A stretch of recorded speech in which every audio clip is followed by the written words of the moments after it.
The NFL plays 30th at Tottenham Hotspur Stadium on Sunday. With the latest on the Dolphins-Jaguars matchup, we welcome in Richard Graves, coming to us live from London, England, to sort of go over what's going on. How are you, Richard?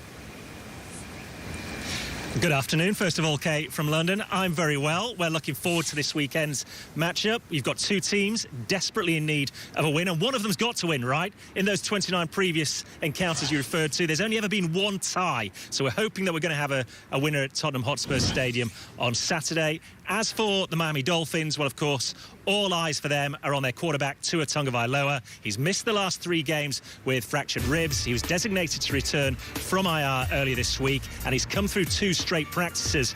But Coach Flores did admit earlier this week that they won't know for sure what condition he's in until he's completed the flight over here. It's a long flight, of course. They'll need to see how he's come through that. And then, of course, he hasn't taken a hit. They won't know how he reacts to that until that actually happens in a game.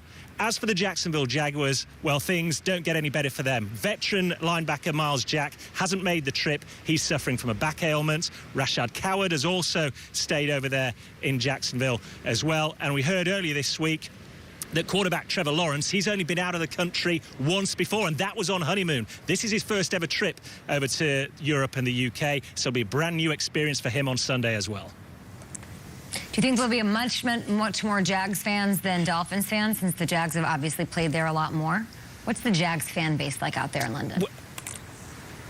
It's a growing fan base, Kay. To be honest, the organisation has invested a lot of time and effort and money into the local communities around here and growing that fan base and support. And obviously their owner, Shad Khan, is the owner of Fulham Football Club as well. So they have a high profile. But make no mistake, the Miami Dolphins are a popular organisation in this part of the world as well. You'll see a lot of Dolphins jerseys, notably with Dan Marino's name on the back. He's a living legend for most of their fans, not only in the US, but over here in the UK as well. It should be an interesting atmosphere for sure on Sunday. Dolphins up against the Jaguars. That one kicks off at 9:30 a.m. Eastern. Some morning football on Sunday in Week 6. Richard Graves will talk to you throughout the show. Appreciate you. Excellent work here on Good Morning Football. Good afternoon where you are, and we'll check in with you in a bit. Week 6 is here, guys. We have highlights from last night. Eagles couldn't complete the comeback against the Buccaneers. The defending champs won, but there's a lot to look forward to on Sunday. There's 60 seconds on the clock. You guys shared that minute to tell me the most important things you want to see. The Florida teams are in London. You just heard from Richard Graves, Dolphins, Jags. What are you guys looking at? First, I want to shout out Richard for the pronunciation of Tua Tagovailoa. It took me about 6 months. He got it in his first shot this morning. I am proud of him for that, and really good report, too, because I think that flight is important with Tua. Like, he's on this 8-hour flight. He lands, and if his ribs aren't where they want them to be, they've got other quarterbacks, and they might want to say, hey, let's not push it for this week against the Jaguars, where we can maybe win without Tua out there. I think the Tua factor is huge, but this team, it is now or never for the Dolphins.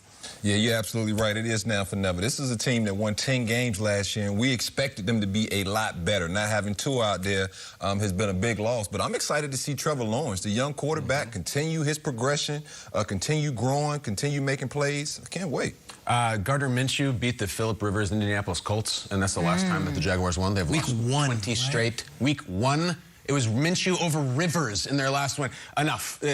Urban Meyer was through the news cycle and is now not being talked about because of another coach. And I really think they could get a win in London. And when they do, I hope Urban Meyer doesn't stay over there with the team goes home. Oh, there's that rookie quarterback combined 0-5. Rookie quarterback's not very successful in London. Just one touchdown pass among them all time. Maybe Trevor Lawrence turns that around up against Tua Tagovailoa. Now, Washington hosts the Chiefs.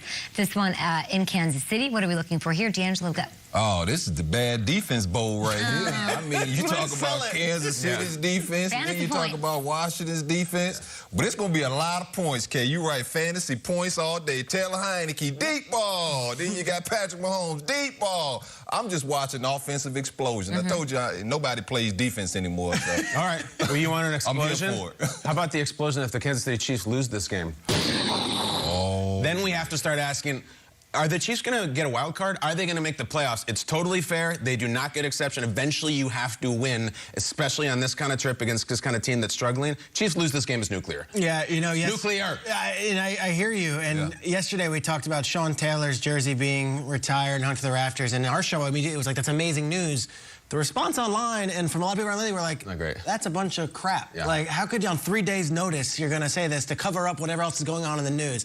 Jason Wright, the team president, came out and he said, hey, no, this has been a long time. We're working on it. Maybe the news was delivered the wrong way.